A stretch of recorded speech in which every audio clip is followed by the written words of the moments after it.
Hi hello friends welcome to my channel. ఎలా ఉన్నారు? అందరు బాగున్నారా? మేమైతే చాలా బాగున్నామండి. ఈ వీడియో వచ్చేసి మేము ట్రిప్ వెళ్ళాము కదా, వారణాసిలో తీసిన వీడియో అండి. మేము ఢిల్లీ నుంచి 3 days ట్రిప్ వెళ్ళాము. ఫస్ట్ డే వచ్చేసి అయోధ్య వెళ్ళాము. నెక్స్ట్ అయోధ్య నుంచి త్రివేణి సంగమం వెళ్ళాము.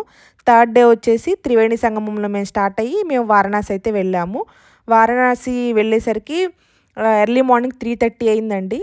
ఇంకా వెళ్ళిన తర్వాత హోటల్లో కొంచెం ఫ్రెష్ అయిపోయి రూమ్ తీసేసుకొని ఫ్రెష్ అయ్యి ఇంకా గంగా నది దగ్గరికైతే వెళ్ళిపోతున్నాము స్నానానికి. ఇంక ఇక్కడ స్నానం చేసేసి దర్శనానికి వెళ్ళాలి కదా, ఫస్ట్ స్నానం చేసిన తర్వాత వెళ్ళాలి కదా, ఇక్కడికైతే వచ్చేస్తున్నాము. కొంచెం అంటే మేము ఎర్లీ మార్నింగ్ వచ్చాము కదా 3:30కి, కొంచెం ఫ్రెష్ అయ్యి ఇంకా వచ్చేసామండి స్నానానికి. 10:30, 11 ఆ టైం అయిపోయింది. ఎండ ఉంది కానీ కాకపోతే వాటర్ మాత్రం చాలా కూల్గా ఉన్నాయండి. వింటరే కదా మా ఇక్కడ నార్త్ సైడ్, ఫిబ్రవరికి వింటరే ఉంటుంది. ఎండ వస్తుంది కానీ వాటర్ అయితే చాలా కూల్గా ఉన్నాయి. ఇక్కడ స్నానం చేసేసి అయితే ఇంకా మేము దర్శనానికి వెళ్ళిపోయాము. వీడియో అయితే ఫుల్గా చూడండి, చాలా బాగుంటుంది. హారతి, కాశీ ఘాట్లు అన్నీ అయితే ఈ వీడియోలో మీతో షేర్ చేస్తున్నాను, చూడండి, తప్పకుండా నచ్చుతుంది. వీడియో నచ్చితే ఒక లైక్ ఇవ్వండి. అలాగే ఫస్ట్ టైం మన ఛానల్ చూసేవాళ్ళు సబ్స్క్రైబ్ చేసుకోండి. ఓకేనా? వీడియో ఎలా ఉందో కామెంట్ చేయండి.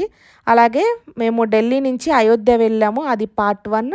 అండ్ అయోధ్య నుంచి త్రివేణి సంగమం పార్ట్ 2. ఈ వీడియోస్ 2 వీడియోస్ అయితే మన ఛానల్లో ఉండేయండి. నేను లింక్ అయితే డిస్క్రిప్షన్లో ఇస్తాను, చూడండి, తప్పకుండా నచ్చుతుంది మీకు. ఓకేనా? ఇంక ఇక్కడికైతే వారణాసి స్నానానికైతే వచ్చేసాము. ఒక ఘాట్ అంటే మాకు దగ్గరలో ఉన్న ఘాట్కి అయితే వచ్చేసాము. ఇక్కడ చాలా ఘాట్లు అనేది ఉంటాయి కదా, అన్నీ దగ్గర దగ్గరే ఉంటాయండి. మాకు దగ్గరలో ఉన్న ఘాట్కి అయితే వెళ్ళేసేసి అక్కడ స్నానం చేసేసి ఇంక రూమ్కి వచ్చి కొంచెం ఫ్రెష్ అయ్యి ఇంకా మేము దర్శనానికి అయితే వెళ్ళిపోయాము. దగ్గరే అండి, మాకు 50 meters అంతే, ఇంకా చాలా నియరెస్ట్ దగ్గరలో తీసుకున్నాము. ఇంకా అక్కడికి వెళ్ళేసి ఇంక ఫోన్లు ఎలవ్ లేవు కదా, అందుకే గుడి దగ్గర కానీ అక్కడ ఏమీ అయితే వీడియో తీయలేదు. రూమ్లోనే ఫోన్స్, బ్యాగ్స్ అన్నీ పెట్టేసి వెళ్ళాము. దర్శనం అయిపోయినాక అన్నపూర్ణాదేవి టెంపుల్కి వెళ్ళేసి అక్కడ భోజనం చేసేసి ఇంకా దర్శనం అక్కడ కూడా అయిన తర్వాత విశాలాక్షమ్మ టెంపుల్ అవన్నీ అయితే చూసేసాము. ఇంక ఈవినింగ్ 5 అయిపోయిందండి మేము దర్శనాలన్నీ అయ్యేసరికి. దర్శనం అయిపోయిన తర్వాత రూమ్కి వెళ్ళి కొంచెం ఒక 1/2 hour అట్లా ఫ్రెష్ అయ్యి 5:30 కల్లా ఇంకా ఘాట్ దగ్గరికి వచ్చేసాము. ఎందుకంటే 6కి హారతి ఉంటుంది ఇక్కడ వారణాసి ఘాట్ల దగ్గర. హారతి ఇస్తారు కదా 6కి. ఎంత బాగుంటుందోనండి అసలు. ఇక్కడ చూడండి ఎంత జనం ఉన్నారు. మేము మార్నింగ్ వచ్చినప్పుడు ఓన్లీ స్నానం చేయడానికి కొంతమంది అట్లా ఉన్నారు. హారతి ఇచ్చే టైంకి కాశీకి ఎవరైతే దర్శనానికి వస్తారో వాళ్ళందరూ హారతి చూడడానికి అందరూ అయితే ఇక్కడే ఉంటారు. ఇంకా 5:30 నుంచి 7:30 వరకు ఉంటారండి వచ్చేసి.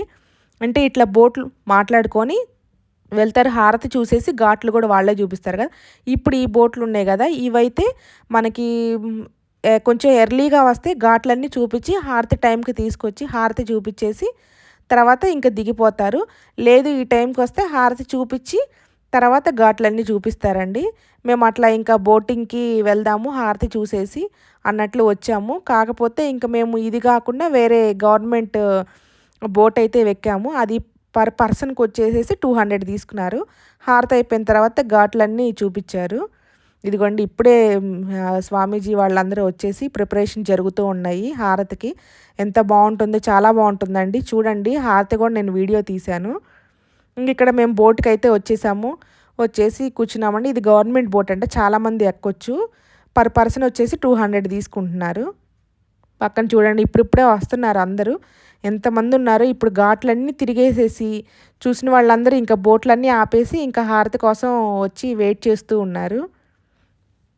కాశీకి వస్తే కంపల్సరిగా పగలంతా ఎక్కడ ఏ గుడి దగ్గర ఎటు వెళ్ళినా ఈవినింగ్ అయ్యేసరికి 6 అయ్యేసరికి ఇంకా అందరూ కొన్ని వేల మంది అయితే ఉన్నారండి. వేల మంది ఇంకా ఎక్కువే ఉండొచ్చు.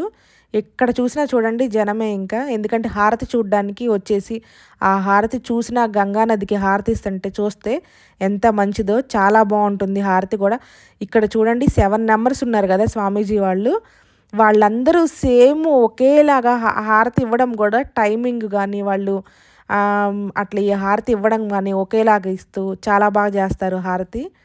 ఇంకైతే మేము కూర్చొని హారతి అయితే చూసాం. 1 hour పట్టిందండి. 6:30కి అట్లా స్టార్ట్ అయింది, 7:30 అయింది హారతి అయిపోయేసరికి. చూడండి చాలా బాగుంది. మేము దర్శనానికి వెళ్ళేసేసి ఇంకా వచ్చాము. దర్శనం కూడా టైం ఎక్కువేం పట్టలేదండి. మేము దగ్గరగానే తీసుకున్నాం కదా హోటలు. 50 మీటర్స్ ఉంటుంది అంతే. వెళ్ళాము. దర్శనం అయితే 2 టైమ్స్ చేసుకున్నాము. అంత రష్ కూడా ఏం లేదు. 2 టైమ్స్ చేసుకుని అక్కడి నుంచి అన్నపూర్ణాదేవి టెంపుల్, విజయలక్ష్మి టెంపుల్ అట్లా చూసుకున్నాము. 1 డేనే ఉందండి మాకింకా. ఇంకా నెక్స్ట్ డే ఎర్లీ మార్నింగే స్టార్ట్ అవ్వాలన్నట్టు ఇంకా ఎక్కువ టెంపుల్స్కి అయితే వెళ్ళలేదు. ఇంకా చూస్తే మనకు కాశీలో చాలా టెంపుల్స్ అట్లా ఉంటాయి.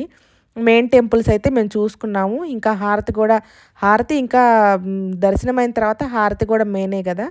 ఇంకా హారతి కూడా అయితే చూసేసాము. మామూలు బోట్లలో ఎక్కితే ఓన్లీ మన ఫ్యామిలీయేనండి. మన ఫ్యామిలీనే తీసుకెళ్ళి బోట్లో ఇంకా హారతి చూపించి ఘాట్లన్నీ చూపించి వాటి గురించి చెప్పేసి తీసుకొస్తారు. దానికైతే బోట్కి వచ్చేసి 2500 తీసుకుంటున్నారు ఫ్యామిలీకి. ఇవైతే గవర్నమెంట్ బోట్స్ అయితే ఇందులో చాలామంది ఒక 25 మెంబర్స్ దాకా ఎక్కించుకుంటున్నారు కదా. ఇందులో పర్ పర్సన్కి 200 అట్లా తీసుకుంటున్నారు. చాలామంది ఉంటారు కాబట్టి. ఇవి మామూలు పక్కనున్న బోట్స్ అయితే ఓన్లీ మన ఫ్యామిలీ 4 మెంబర్స్, 5 మెంబర్స్, 6 మెంబర్స్ అంతమందినే అట్లా ఎక్కించుకుంటున్నారు. అందుకని 2500 అయితే తీసుకుంటున్నారు. చూడండి ఎంతమంది ఉన్నారో అసలు హారతి తీసుకుంటానికి. హారతి ఇచ్చేటప్పుడు చూడడం కానీ హారతి తీసుకుంటాం కానీ చాలా మంచిది కదా. అందరు ఎక్కడెక్కడ వాళ్ళు అందరూ వచ్చేసి, కానీ అందరూ చూడడం కన్నా వీడియోలు తీయడమే ఉందండి. చూడండి ఎవరి చేతిలో చూసినా అందరి చేతిలో ఫోనే, ఇంకా వీడియో తీసుకుంటున్నారు. కొంతమంది అయితే వీడియో కాల్ చేసి వాళ్ళ రిలేటివ్స్కి, ఫ్రెండ్స్కి హారతి చూపిస్తున్నారు. హారతి మనం చూసిన హారతి తీసుకున్న చాలా మంచిది. చూడండి అందరూ ఒకేలాగా ఎంత బాగా జరిగిందో హారతి అయితే. చాలా బాగా జరిగింది. ఇంకా ఇక్కడ చూసిన తర్వాత ఇంకా స్టార్ట్ అయిపోయాము. స్టార్ట్ అయిపోయి అంటే హారతి అయిపోతుంది అనగా ఇంకా స్టార్ట్ చేసేసారు బోటు. ఇంకా తీసుకెళ్ళి ఇంకా ఘాట్లన్నీ అయితే చూపించేసారు. మేము 3 డేస్ అన్నట్లు వెళ్ళామండి. ఒక ఫుల్ డే అయితే అయోధ్యలో ఉన్నాము. తర్వాత రోజు అయోధ్యలో కొన్ని టెంపుల్స్ చూసుకొని ఆఫ్టర్నూన్ నుంచి స్టార్ట్ అయిపోయి త్రివేణి సంగమంకి వెళ్ళాము. అక్కడ నైట్ అయిపోయిందండి. నైట్ స్టార్ట్ అయిపోతే ఎర్లీ మార్నింగ్ అయిపోయింది ఇంకా వారణాసి వచ్చేసరికి. ఇంక ఇక్కడ కూడా ఫుల్ డే అంతా మేము దర్శనము, ఇట్లా ఘాట్ దగ్గరికి హారతి ఇవన్నీ చూసుకొని ఇంకా ఎర్లీ మార్నింగ్ ఫ్లైట్ మాకు 6కి ఉంది. ఇంకా ఎర్లీ మార్నింగ్ 3కి అట్లా 3:30కి స్టార్ట్ అయిపోయి ఇంకా వచ్చేసామండి. మేము ఎర్లీ మార్నింగ్ స్టార్ట్ అయ్యి ఫ్లైట్లో ఢిల్లీ వచ్చేంత వరకు ఈ వీడియో అయితే తీశాను. అయిపోయిందండి. ఇంకా హారతి అయిపోయింది. అయిపోయిన తర్వాత ఇంకా మెల్లిమెల్లిగా బోట్స్ అన్నీ ఇంకా వెళ్ళిపోతూ ఉన్నాయి. ఎందుకంటే చీకటి పడిపోతుంది కదా. పగలైతే కొన్ని అంటే ఈవినింగ్ ఆ టైంలో అయితే ఘాట్స్ అన్నీ చూపించిన తర్వాత మేము లాస్ట్ టైం వెళ్ళినప్పుడు కొంచెం ఎర్లీగా వెళ్ళాము. ఘాట్లు అన్నీ చూపించి తర్వాత హారతి దగ్గరికి తీసుకొచ్చారు. ఇప్పుడు ఈరోజు మేము మొన్న వెళ్ళినప్పుడు అయితే కొంచెం లేట్గా వెళ్ళాము కదా. ఇంకా హారతి అయిపోయిన తర్వాత ఘాట్లు చూపించడానికి తీసుకెళ్తున్నారు. ఇదిగోండి ఇవన్నీ ఒక్కొక్క ఘాటు, ఒక్కొక్క ప్లేస్ వచ్చేసి ఒక ఘాట్ లాగా నేమ్స్ కూడా చెప్తూ వాటి గురించి చెప్తూ వెళ్తూ ఉన్నారు బోట్స్ అయితే. ఇంతకు ముందు కూడా వెళ్ళామండి మేము 2 ఇయర్స్ బ్యాక్ వెళ్ళాము. మళ్ళీ ఇప్పుడైతే అనుకోకుండా సడన్గా వెళ్ళాలి అనుకొని అప్పుడప్పుడు టికెట్స్ బుక్ చేసుకొని అయితే వెళ్ళాము. మనకి కాశీ అంటేనే చాలా పెద్ద యాత్ర కదా. అక్కడికి వెళ్తేనే మన జన్మ ధన్యం అన్నట్లు అనిపించిద్ది. చాలా బాగుంటుంది. ఘాట్స్ అన్నీ చెప్తూ చూపిస్తూ ఉన్నారు. 6:30 నుంచి 7:30 వరకు హారతి అయితే అయిపోయింది. 7:30 నుంచి 8 వరకు ఒక హాఫ్ అన్ అవర్ అయితే ఇట్లా బోట్లలో అయితే తిప్పారు. ఇంకా అన్నీ వాటి గురించి చెప్తూ అట్లాగూ ప్రైవేట్ అంటే చిన్నవి పక్కన వెళ్తున్నాయి కదా, ఆ బోట్లు అయితే కొంచెం ఎక్కువ టైమే తిప్పుతారండి. ఇదంటే గవర్నమెంట్ది కదా, ఇది ఎక్కువసేపు అయితే ఏం తిప్పలేదు. ఇంకా ఓకే నైట్ అయిపోయింది అన్నట్లు ఎవరు ఇంకా చూపించిన ఘాట్ల వరకు చూసేసి ఇంకైతే వెళ్ళిపోయాము. ఇదిగోండి ఇట్లా రాజా ఘాట్ ఇట్లా చెప్తూ ఉన్నారు. ఒడ్డుకి ఇదిగోండి మెట్లు స్టెప్స్ కనిపిస్తున్నాయి కదా, కొంచెం లోపలికి తీసుకొచ్చారు అంటే ఘాట్స్ చూపిస్తూ. ఇక్కడైతే 30 ఫీట్ ఉంటుందంటండి. కొంచెం లోపలికి వెళ్తే అంటే మధ్యలో అయితే 80 ఫీట్ ఉంటుందంట లోతు. వాళ్ళు అవన్నీ లోతు ఘాట్స్ గురించి ఇవన్నీ అయితే చెప్తూ వెళ్తూ ఉన్నారు. చూడండి ఇవన్నీ ఘాట్స్ ఎంత బాగుంటాయో. ఇంకా ఘాట్స్ అన్నిటి దగ్గర ఎవరికి అవైలబుల్ ఉన్నట్టు వాళ్ళు అంటే దగ్గర హోటల్ తీసుకుంటారు కదా, అట్లా వచ్చేసి స్నానాలు చేస్తూ ఉంటారు.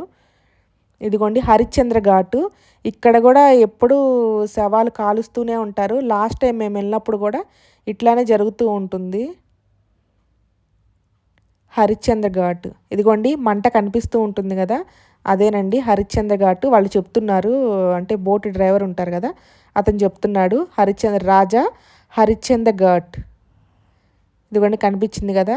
ఇక్కడ కూడా శవాలు అంటే మెయిన్ మణికర్ణిక ఘాట్ అని ఉంటుంది, అక్కడ 24 hours శవాలు కాలుస్తూనే ఉంటారు. ఇది వచ్చేసి హరిశ్చంద్ర ఘాటు. ఇక్కడ కూడా కాలుతూనే ఉంటాయండి. మేము లాస్ట్ టైం వచ్చినప్పుడు ఇక్కడికి వచ్చాము, అంటే స్నానానికి బోటింగ్కి అయితే ఈ ఘాట్కి వచ్చాము మేము లాస్ట్ టైం వచ్చినప్పుడు. ఈసారి ఇందాక మేము బోట్ ఎక్కాము కదా, అక్కడికి అయితే వచ్చాము. ఇంకా తిప్పేశారండి, తిప్పేసి హరిశ్చంద్ర ఘాట్ దగ్గర నుంచి తిప్పేసి ఇంకా వెనక్కి అయితే తీసుకెళ్ళిపోతున్నారు. తీసుకెళ్ళిపోతా మధ్యలోకి ఇప్పుడు మేము వెళ్ళే దగ్గర అయితే 80 feet ఉంటుందంట. చాలామంది అటువైపున కాకుండా ఘాట్స్ దగ్గర కాకుండా ఇటువైపున బోట్లో వచ్చేసి రివర్స్ వచ్చేసి అక్కడ స్నానాలు చేస్తున్నారు. ఎందుకంటే కొంచెం వాటర్ అక్కడ మురిగ్గా అయిపోతున్నాయి అని చెప్పి, అంటే పగలు వచ్చిన వాళ్ళు మార్నింగ్ ఆఫ్టర్నూన్ వచ్చిన వాళ్ళు అటువైపుకి వెళ్ళేసి స్నానాలు చేస్తున్నారంట. బట్ మేమైతే మేము 1 day ఉండడానికే వచ్చాము కదా ఇక్కడ వారణాసిలో, మేమైతే అటువైపే స్నానాలు చేసేసాము. ఇదిగోండి ఇప్పుడు కనిపిస్తుంది కదా మణికర్ణిక ఘాట్ అండి. ఇక్కడ 24 hours 365 days ఇట్లా కాలుతూనే ఉంటాయంట శవాలు. ఇంకా శవాలకి ఇంకా ఆ ప్లేసు ఫేమస్ కదా, అంటే ఇంకా ఇక్కడి నుంచో తీసుకొచ్చి కానీ ఏదైనా కానీ ఇంకా అక్కడ శవాలు కాలుతూనే ఉంటాయంట. ఈ 2 ఘాట్లు చాలా ఫేమస్ అన్నట్టు చెప్పొచ్చు వారణాసిలో. ఇక్కడికి వచ్చిన తర్వాత ఇంకా తిప్పేసేసి మేము ఎక్కడ ఎక్కామో అక్కడ దింపేసేసారు. ఇంకా దిగేసిన తర్వాత నేనైతే దీపాలు వదిలేసి దండం పెట్టేసుకొని ఇంకా మేమైతే ఇంకా స్టార్ట్ అయిపోయాము. ఇక్కడి నుంచి హారతి తీసుకున్నాము, బోటింగ్ చేసాము, అలాగే ఇంకా దీపాలు కూడా వదిలేసాము కదా, వదిలేసి దండం పెట్టేసుకొని ఇక్కడి నుంచి అయితే స్టార్ట్ అయిపోయాము. ఇంకా 8 అయిపోయిందండి. 8 అయిపోయిన తర్వాత కొంచెం షాపింగ్కి అయితే వెళ్ళాము. 1 hour ఉంది. ఇక్కడ 9కి షాపులు క్లోజ్ అంట. కొన్ని ఇంకా నేను డ్రెస్సులు, శారీస్ అట్లా నాకు ఇంట్లో వాళ్ళకి అట్లా అయితే కొన్ని తీసుకున్నాను. కొన్ని షాపింగ్ చేసేసి ఇంక తర్వాత ఇంకా వెళ్ళిపోయాము హోటల్కి, రూమ్కి వెళ్ళిపోయి ఇంకా పడుకొని ఎర్లీ మార్నింగు మేమైతే 3కి స్టార్ట్ అయిపోయాము. ఫ్లైట్ మాకు 6కి, అంటే 1 hour పడుతుంది వారణాసి ఎయిర్పోర్ట్కి. వెళ్ళిపోయి ఇంకా స్టార్ట్ అయిపోయామండి. ఇదిగోండి మేము తీసుకున్న రూమ్ అయితే చూడండి, చాలా దగ్గర టెంపుల్కి. మేము అయోధ్యలో కూడా టెంపుల్కి దగ్గరగా తీసుకున్నాము, వారణాసిలో కూడా టెంపుల్కి ఓన్లీ 50 meters అంత దగ్గరగా తీసుకున్నాము. ఇదిగోండి సింగిల్ బెడ్ ఒకటి, డబుల్ బెడ్ ఒకటి, టీవీ, చిన్న టీవీ. ఇదైతే ఇట్లా అయితే ఉంది. అంటే నేను వెళ్ళేటప్పుడు తీసాను, అందుకే కొంచెం రూము మెస్సీగా ఉంది. బట్ చాలా ఓకే అండి, బాగుంది రూము. కొత్తగా కట్టినట్టున్నారు, నీట్గా బాగుంది. వాష్రూమ్ కానీ రూమ్ కానీ అంతా హైజీనిక్గా బాగానే ఉంది. ఇంకా ఎర్లీ మార్నింగ్ 3:30కి స్టార్ట్ అయిపోయి మేము వెళ్ళే టైంకి అప్పటికే అసలు ఎంత క్యూ ఉందో, మేము ఉన్న హోటల్ ముందే చాలా క్యూ ఉంది దర్శనానికి. ఇంకా స్టార్ట్ అయిపోయి అయితే ఇంకా వచ్చేసేసాము. 3 days 3 ప్లేసులకి చాలా బాగా జరిగిందండి అన్ని దర్శనాలన్నీ మాకు. అయోధ్యలో కూడా 2 times వెళ్ళాము మేము టెంపుల్కి దర్శనానికి. అట్లానే ఇక్కడ కూడా అంతే, లోపల శివుడి దర్శనానికి, శివయ్య దర్శనానికి 2 సార్లు వెళ్ళాము. చాలా బాగా జరిగినాయి ఈ దర్శనాలు కూడా. చూడండి ఎర్లీ మార్నింగ్ 3:30కి ఎంత క్యూ ఉందో. ఇంకా నైట్ లేదు, పగలు లేదు. ఇంకా స్వామి దగ్గరికి అంతే దర్శనానికి ఎంతమందో ఇంకా క్యూలోనే ఉంటున్నారు. ఏ టైంలో చూసినా అదిగోండి క్యూ వెళ్తూ ఉన్నారు చూడండి 3:30కి. ఇంకా వచ్చేసాము. ఇంకా చీకటిగానే ఉంది, షాపులు కానీ ఏమీ అసలు ఓపెన్ ఏం అవ్వలేదు. ఇంకా మేము క్యాబ్ బుక్ చేసుకున్నాము. క్యాబ్ వచ్చేసిన తర్వాత స్టార్ట్ అయిపోయి అయితే వెళ్ళిపోతున్నాము. ఇదేనండి వారణాసి ఎయిర్పోర్ట్కి వచ్చేసాము.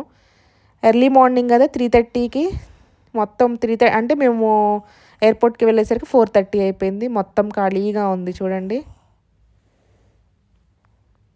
అయోధ్యలో అయితే సరయూ నది అక్కడ చూసి స్నానం చేసాము. త్రివేణి సంగమంలో సరస్వతి నది, అట్లాగే యమునా నది, గంగా నది 3 నదులు కలిసే చోట అక్కడికి వెళ్ళాము. అక్కడ స్నానం చేసాము. ఇట్లా వారణాసిలో గంగా నది దగ్గరికి 3 ప్లేసులు 3 డేస్ 3 ప్లేసులు తిరిగాము మేము. ఇవన్నీ అయితే పార్ట్ 1 పార్ట్ 2 చూడండి, చాలా బాగుంటాయి టెంపుల్స్ అన్నీ అయితే షేర్ చేశాను, చూడండి ఇంట్రెస్ట్ ఉన్నవాళ్ళు. ఓకేనా, ఇంకా టైం అయింది, ఇంకా ఫ్లైట్ స్టార్ట్ అవుతుంది అని చెప్పి ఇంకా మేము స్టార్ట్ అయిపోయాము. మేము ఫ్లైట్ దగ్గరికి వెళ్ళడానికి బస్ కూడా వచ్చేసింది. ఇదేనండి మేము ఎక్కాల్సిన ఫ్లైట్. వచ్చేసాము. అక్కడ ఎయిర్పోర్ట్లో ఉన్న వాళ్ళు ఆల్మోస్ట్ అందరూ వారణాసి నుంచి ఢిల్లీ వెళ్ళే వాళ్ళే అందరూ. పెద్దదేనండి ఎయిర్పోర్ట్, కాకపోతే ఎర్లీ మార్నింగ్ కదా, చాలా తక్కువ మందే ఉన్నారు. ఉన్న వాళ్ళందరూ ఢిల్లీ వెళ్ళేవాళ్ళే. మేము ఎక్కే ఫ్లైట్ ఇదే చూడండి. అంటే స్టార్ట్ అవుతుంది కదా, అంతా చెక్ చేస్తూ ఉన్నారు కింద ఫ్లైట్ అంతా. ఎక్కేసాము. ఎక్కేసిన తర్వాత చుట్టూ చూస్తూ ఉంటే మొత్తం ఇప్పుడే కొంచెం మార్నింగ్ అవుతుంది, వెలుతురు కనిపిస్తుంది. మేము వచ్చినప్పుడైతే చీకటిగానే ఉంది. 4:30కి స్టార్ట్ అవుతుంది, ఎగురుతుంది ఫ్లైట్. Ready steady 1 2 3 go. ఎగిరిపోయింది. ఇంకా మామూలుగా అయితే ఫ్లైట్లు నేను ఎక్కి చూసినంత వరకు ఒక్కసారి స్టార్ట్ అవుతుంటే స్లోగా స్టార్ట్ అవుతాయి. ఇది అలా కాదండి, వారణాసిలో స్టార్ట్ అవ్వడమే ఎంత ఫాస్ట్గా స్టార్ట్ అయిందో చూడండి, మీకు తెలుస్తుంది కదా. నేల మీద స్టార్ట్ అవ్వడమే అసలు చాలా ఫాస్ట్గా స్టార్ట్ అయింది. ఎగిరేటప్పుడు కొంచెం భయం వేసిద్ది కదా, అట్లానే మాకు భయం వేసిందండి. ఎందుకంటే చాలా ఫాస్ట్గా ఇది స్టార్ట్ చేసేసారు. ఇది ఎగిరేసింది, ఆకాశంలోకి వెళ్ళిపోయాము. ఇంకా కొంచెం సేపే, ఓన్లీ ఒక 5 మినిట్స్ అట్లా కింద నేల అట్లన్నీ బిల్డింగ్స్ అలా కనిపిస్తూ ఉంటాయి. ఇంకా అంతా మేఘాలలోనే ఇంకా వెళ్ళేది. చూడండి, ఇంకా కనిపించదు నేల కానీ, ఇంకా కింద బిల్డింగ్స్ ఏమీ కనిపించవు. ఇంకా 1.5 అవర్ పట్టిందండి మాకు. 6కి అట్లా ఎక్కితే 6:30 అయినట్టుంది. 8 కల్లా మేము దిగేసాము. 1.5 అవర్ పట్టింది వారణాసి టు ఢిల్లీ. ఇంకా స్టార్ట్ అయిపోయిన తర్వాత ఒక 15 మినిట్స్ తర్వాత బ్రేక్ఫాస్ట్ అయితే ఇచ్చారు. బ్రేక్ఫాస్ట్ కూడా మేము బుక్ చేసుకున్నాము టికెట్తో పాటే. మేమైతే బ్రేక్ఫాస్ట్ టీ తీసుకున్నాము. పిల్లలకైతే బ్రేక్ఫాస్ట్ కోకు ఇచ్చారు. ఇది ఏం టిఫినో అర్థం కాలేదు, కానీ అసలు ఎందుకు తీసుకున్నాం రా బాబు అనిపించింది. చూడండి, పీటా అంట ఇది. అది 2 చట్నీస్ ఇచ్చారు. ఆ చట్నీస్లో నంచుకొని తినాలి అన్నట్లు ఇచ్చారు. వెజిటేబుల్స్ ఇచ్చారు, సలాడ్ ఓకే, కానీ అదైతే చూడడానికి బిస్కెట్ లాగా అనిపించింది. పిల్లలైతే ఏదో తిన్నాము అన్నట్లు తిన్నారు. దానికి 500 తీసుకున్నారండి. ఇది ఏం టిఫిన్ అన్నట్లు అనిపించింది మాకైతే. అసలు చట్నీస్ అయితే ఇచ్చారు, అవి చూడడానికి బిస్కెట్ లాగా ఉన్నాయి, కానీ టేస్ట్ అయితే బ్రెడ్ లాగా అనిపించింది. ఇదిగోండి పీటా అండ్ 2 చట్నీస్ డిప్డ్ అవి ఇచ్చారు. ఇంకా ఏదో తీసుకున్నాం కాబట్టి ఇంకా అట్లా అయితే తిన్నాము. తినేసి కాసేపు ఇంకా రిలాక్స్ అయ్యాము. చూడండి, ఇదిగోండి మేఘాల్లోకి వచ్చేసాము. క్లౌడ్స్ ఇవన్నీ చూస్తుంటే ఏదో సెట్టింగ్ పెట్టినట్టు అన్నట్లు అనిపిస్తుంది. చూడండి, మొత్తం మేఘాలే. ఇంకా 1.5 అవర్లో 1 అవర్ మొత్తం మేఘాలలోనే. కొంచెం స్టార్ట్ అయినప్పుడు ఒక 15 మినిట్స్, దిగేటప్పుడు ఒక 15 మినిట్స్ అట్లా అయితే కింద నేల అట్లా కనిపిస్తూ ఉంది. మొత్తానికైతే ఇంకా మా 3 డేస్ జర్నీ అయితే అయిపోయిందండి. అయోధ్య, త్రివేణి సంగమం, వారణాసి 3 ఊర్లు 3 డేస్ అయితే అయిపోయింది. చాలా బాగా ఎంజాయ్ చేసాము. దర్శనాలన్నీ చాలా బాగా జరిగినాయి. ఇంకైతే వచ్చేసాము ఎయిర్పోర్ట్కి. ఎర్లీ మార్నింగ్ 8-8:30 మధ్యలో దిగేసి ఇంకా ఇంటికి వెళ్ళిపోయాము. ఇది ఢిల్లీ ఎయిర్పోర్టు. ఓకేనా ఫ్రెండ్స్, ఈ వీడియో నచ్చిందని అనుకుంటున్నాను. మీకు నచ్చితే తప్పకుండా ఒక లైక్ ఇవ్వండి. అలాగే ఫస్ట్ టైం మన ఛానల్ చూసేవాళ్ళు సబ్స్క్రైబ్ చేసుకోండి. వీడియో ఎలా ఉందో కామెంట్ చేయండి. ఓకేనా, ఇంకా అయిపోయింది, ఇంటికి వెళ్ళిపోతున్నాము. ఓకేనా, టేక్ కేర్, బాయ్ బాయ్.